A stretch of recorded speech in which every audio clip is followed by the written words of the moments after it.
Hey, I'm Michelle with Balanced Health. I'm a family nurse practitioner and I specialize in weight loss. And continuing my series about insulin and insulin resistance, it's very prevalent. Lots of people have it. Most of us don't know that we even have it. It's not tested for and often goes unnoticed. And it's progressive. So we start with our insulin levels being high, then we become resistant to insulin.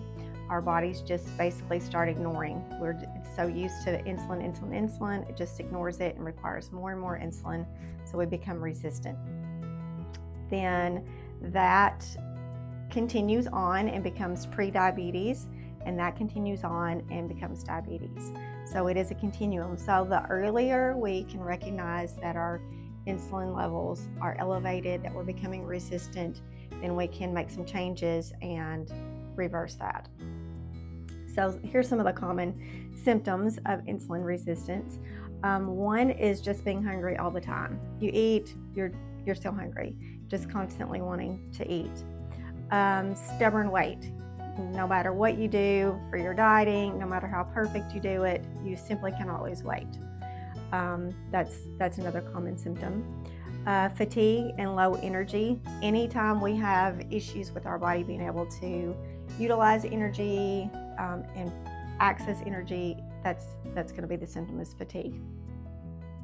Frequent urination and frequent thirst. Those kind of go hand in hand.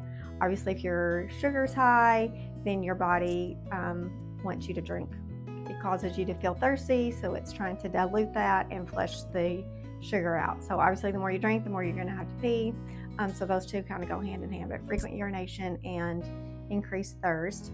And then some skin changes. That's something that's more you've been insulin resistant for a while. It's usually looks like it's almost described as velvety. It's usually some darker skin patches. Regardless of your skin color, it would just be darker than your normal skin color, and it usually increases. So often like in the crease of your neck here, often in your armpits is another common spot, the back of your neck. So if you see that you have some darker skin there in those areas, that would definitely be a sign that you might have insulin resistance.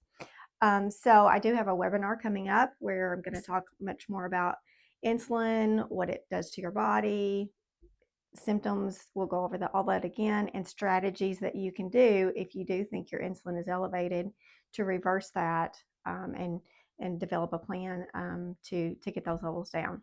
So I'll put the link below, and if you have any questions, just let me know.